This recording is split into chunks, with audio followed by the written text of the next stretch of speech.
सवाल ही तो पूछ रहा है। अच्छा ठीक है। सरकार की ये जिम्मेवारी थी कि वो सही समय पे गणना कराए, जनगणना हो, ताकि इसको एक साधारण उदाहरण से अगर हम समझें, मान लीजिए हमारे परिवार में 10 लोग हैं तो हम 10 लोगों का ही खाना बनाएंगे। जिसके परिवार में 5 लोग होंगे वो 5 लोगों का खाना बनाएंगे। किसी भी नीति के निर्धारण के आंकड़ों का होना जरूरी है, लेकिन ये सरकार लगातार आंकड़ों को छुपाती है। आंकड़ों को इसलिए छुपाती है ताकि उसकी नीतियों की जो कमियां हैं उन कमियों पर बात नहीं हो सके। तो राहुल जी ने ये कहा था कि हम ठीक से करेंगे।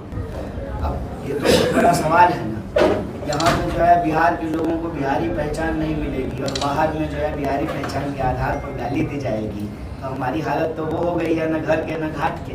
तो सरकार को इस पर अपनी स्थिति स्पष्ट तो करनी ही चाहिए। जातीय गणना को लेकर के आपने अभी बात रखा है कि उसमें उस हिसाब से दिखाया गया कि कितनी गरीबी है, कितनी ये है। तो उस समय में आपकी सरकार थी, आप जिस पार्टी से हैं, आप लोगों ने जातीय गणना करवाया है। फिर राहुल गांधी क्यों कहते हैं कि जातीय गणना फर्जी है, हम तेलंगाना के जैसे करवाएंगे? राहुल गांधी ये नहीं कहा है उन्होंने। आप तो आप ऐसे बात कीजिएगा तब तो हम कह रहे हैं कि नहीं कहा। आप कह रहे हैं कहा तो आप मुझे उन्होंने कहा था ठीक से नहीं, ठीक से नहीं, क्या कहा? ठीक से नहीं, ठीक से ये तो नहीं। उन्होंने कहा था कि हम तेलंगाना के जैसे करवाएंगे। इसलिए कहा कि जब जनगणना हम करा रहे हैं तो उस पे जो है ना सभी बात क्या हो तो फिर बार बार कह रहे नहीं करिए, सवाल ही तो पूछ रहा है। अच्छा ठीक है। भारत जोड़ो यात्रा के बाद जो यात्रा हो रहा है, दोनों के बीच में इतना दूरी क्यों हो रहा है? एक समय के बाद ये यात्रा हो रहा है। भारत जोड़ो यात्रा के बाद भारत जोड़ो न्याय यात्रा, तो उसका लंबा अंतराल रहा है। क्यों अलग अलग दल भी राजद भी अलग यात्रा कर रहे हैं और महागठबंधन के अलग यात्रा। अब आपको वही जाना है तो फिर आप पलायन रोको यात्रा पिछले साल ही भारत जोड़ो न्याय यात्रा और इस बार जो है पलायन रोको नौकरी जो यात्रा कर रहे हैं सर। 2020 में जो है जनगण मन यात्रा की है। तो हम लोग तो अपनी भूमिका निभा रहे हैं। हम लोग उस भूमिका से पलायन रोको यात्रा आगामी बिहार विधानसभा की कांग्रेस की तरफ से शुरुआत नहीं, चुनाव की तैयारी चुनाव तो होते रहता है। यात्रा का उद्देश्य अलग है, चुनाव अलग है। पलायन रोको यात्रा है, फिर राहुल गांधी यात्रा कर रहे थे, इससे कांग्रेस को क्या फायदा हो रहा है, वो दिख रहा है आपको जमीन पे? कांग्रेस का फायदा उसी में है जिसमें लोगों का फायदा है। जिस बात को हम लोग उठाते हैं वो बात एक्चुअली हमारी बात नहीं, वो जनता की और समाज की बात है। भारत जोड़ो यात्रा में जब कह रहे थे कि नफरत को रोकना चाहिए और नफरत जब फैलती है तो उससे समाज जो है बढ़ता है, समाज की शक्ति बढ़ती है। कोई भी समाज नफरत में रह करके आगे नहीं बढ़ सकता है, प्रगति नहीं कर सकता है। मान लीजिए घर के लोग अगर आपस में लड़ते रहेंगे तो घर का विकास कैसे होगा? तो वैसे ही अगर हम भारत को एक परिवार मानते हैं, उसमें अगर उसके सदस्य आपस में लड़ेंगे तो भारत की प्रगति और उन्नति कैसे होगी? तो जो समाज के मुद्दे होते हैं उन्हीं मुद्दों पर जिससे समाज प्रभावित हो रहा है यात्राएं होती हैं ताकि समाज के लोग उससे जुड़ सकें और उस समस्या से जो है निदान मिल सके, उसका समाधान मिल सके। एक आपने सवाल पूछा था जातीय जनगणना को लेकर, इसमें एक चीज़ स्पष्ट समझ लीजिए। एक तो जनगणना सिर्फ और सिर्फ भारत सरकार कर सकती है, ठीक है। जनगणना का जो कॉन्स्टिट्यूशनल मैंडेट है वो केंद्र सरकार के पास है। जनगणना 2011 में हुई थी लास्ट, 2021 में होना था, लेकिन कहा गया कि कोविड है इसलिए जनगणना नहीं हुई। कोविड आकर के चला गया, ताली बजा लिए, दिया जला लिए, ताली बजा लिए, कोविड आके चला गया। बहुत सारी चीज़ें हो गई, बिहार विधानसभा का चुनाव हो गया, दोबारा लोकसभा का चुनाव हो गया, लेकिन जनगणना अभी तक नहीं हुई। इसके पीछे एक मंशा है। मंशा ये है कि आप नोट करेंगे पिछले 5-6 सालों में जो आंकड़े सरकार के द्वारा जारी किए जाते थे वो आंकड़े एक एक करके सरकार ने देना बंद कर दिया है। जब आंकड़े ही आपके पास नहीं होंगे, कोई तथ्य नहीं हो, तो फिर जितनी मुँह उतनी बातें, अपनी डफली अपना राग, हर कोई अपने तरीके से जो है आंकड़ा देगा।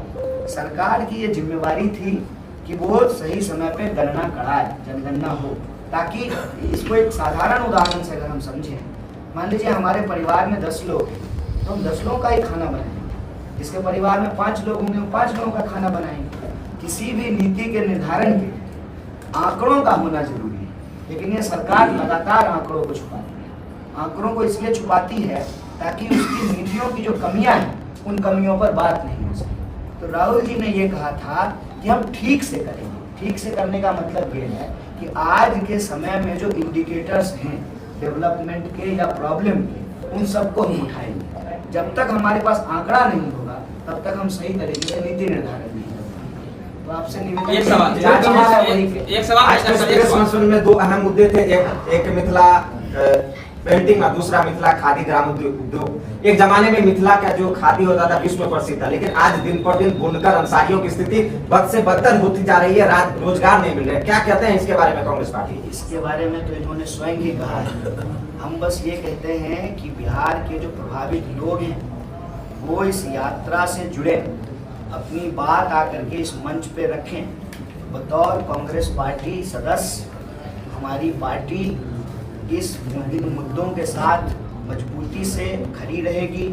और आप देखे होंगे नेता प्रतिपक्ष समाज के अलग अलग वर्ग से मिलते रहते हैं। कभी कारपेंटर से मिलते हैं, कभी सब्जी बेचने वालों से, मजदूरों से, विद्यार्थियों से, कूलियों से, ट्रक के ड्राइवरों से लगातार मिलते रहते हैं। और लोकसभा में भी हम लोग ये सवाल उठाते हैं, तो संसद में भी ये बात उठा रहे हैं। और आप सब देख ही रहे हैं कि सड़क पे चल करके भी जो मुद्दा है उस मुद्दे को उठा रहे हैं। हमारा ये कहना है कि देश की राजनीति में आज की तारीख में ध्रुवीकरण की बात हो रही है, नफरत की बात हो रही है, बंटवारे की बात हो रही है। ये क्यों होता है? ये इसलिए होता है कि जब सरकारें डिलीवर नहीं कर पाती हैं। आपको याद होगा 2014 में जब सरकार बनी थी तो सरकार का सबसे पॉपुलर नारा था कि हम हर साल 2 करोड़ नौकरी देंगे, अगर आपको याद हो। जिन सरकार बन गई, नौकरी की बात बोलना जो है भाजपा के लोगों ने बंद कर। उसके बाद सबसे पॉपुलर बात क्या कही थी? किसानों की आमदनी दुगनी करेंगे। किसानों की आमदनी दुगनी होने की बात तो छोड़ दीजिए, किसानों को देशद्रोही कहना ही सरकार ने शुरू कर दिया। उसके बाद तीसरा जो सबसे पॉपुलर नारा था कि महिलाओं पे अत्याचार रोकेगा। और आज हमको आप बता दीजिए कि जो महिलाओं पे अत्याचार करने वाले हैं उनको टिकट दिया जाता है संसदीय को, का उनको मंत्री बनाया जाता है। खूब पॉपुलर तरीके से बोला गया, बहुत हुआ महंगाई की मार। महंगाई लगातार बढ़ रही है, और महंगाई जब बढ़ रही है तो उल्टे सरकार के जो प्रवक्ता हैं वो कहते हैं कहाँ गरीबी है। लोग 10,000 का टिकट खरीद करके जो है जा रहा है दरभंगा से जो है दिल्ली। दरभंगा एयरपोर्ट पर जो है टिकट नहीं मिलता है, तो वो महंगाई को उन्नति से जोड़ करके दिखाए। लेकिन महंगाई के चलते कितने लोगों की पढ़ाई छूट गई, कितने लोगों को इलाज नहीं मिला, कितने लोग जो है बहुत बुरी स्थिति में रहने को विवश है, इसके आंकड़े नहीं जारी किए जाते हैं। तो हालत ये है कि आप घूम करके देखेंगे तो लोग किसी ना किसी समस्या से जूझ रहे हैं। नौजवान को नौकरी नहीं मिल रही है जो पढ़ा लिखा है, जो विद्यार्थी है उसको ठीक से पढ़ाई नहीं मिलती है, समय पे डिग्री नहीं मिलता है। कितना बड़ा इलाका है मिथिला का, बता दीजिए। और लॉ कॉलेज नहीं। हम ये सवाल सुनते आ रहे हैं मोतिहारी से लेकर के मधुबनी तक कि अगर आपको लॉ पढ़ना है तो आपके पास ऑप्शन है, या तो प्राइवेट में जाइए जहाँ बहुत महंगी फीस देनी पड़ती है, या तो आपको पटना जाना पड़ेगा। तो इतने बड़े इलाके में पढ़ने के लिए कॉलेज नहीं है, वक्त पे एग्जाम नहीं होता है, वक्त पे डिग्री नहीं मिलती है। कल ही दरभंगा में जो है LNMU के स्टूडेंट ने बताया कि 2008 से लाइब्रेरियन की बहाली नहीं है।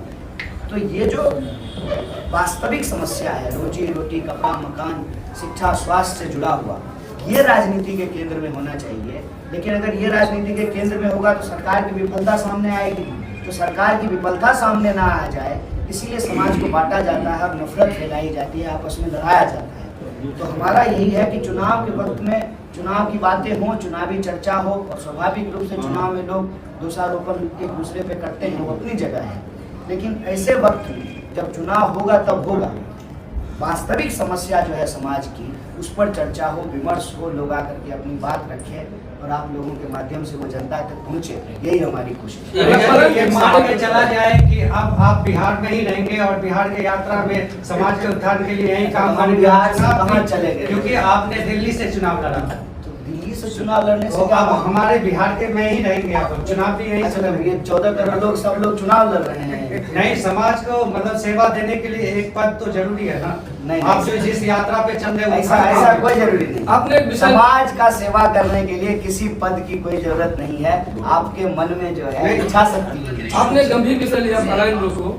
प्राथमिकता के तौर पर पलायन रोकने के लिए सबसे पहला काम क्या करना चाहिए, क्या पहल करना चाहिए सरकार को वर्तमान परिप्रेक्ष्य में? सबसे पहले तो रोजगार देना पड़ेगा। पलायन 3 कारणों से मुख्य रूप से होता है। एक शिक्षा, स्वास्थ्य और रोजगार की कमी। दूसरा इंफ्रास्ट्रक्चर और तीसरा सुरक्षा, सामाजिक सुरक्षा। आप देखेंगे कि बिहार में जो पलायन आज की तारीख में हो रहा है यह इच्छा से नहीं है, यह मजबूरी में है।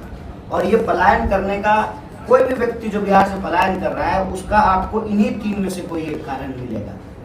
या तो कोई बेहतर शिक्षा के लिए जा रहे हैं, या तो बेहतर रोजगार के लिए जा रहे हैं, या सामाजिक सुरक्षा के लिए जा रहे हैं। अब यहाँ पे मान लीजिए हम कोई ऐसा रोजी रोजगार करना चाहते हैं, इसके लिए 24 घंटा बिजली चाहिए, 24 घंटा इंटरनेट चाहिए, कनेक्टिविटी चाहिए। वो जब नहीं होगा स्वाभाविक रूप से ये जगह छोड़ करके कहीं और जाना पड़ेगा।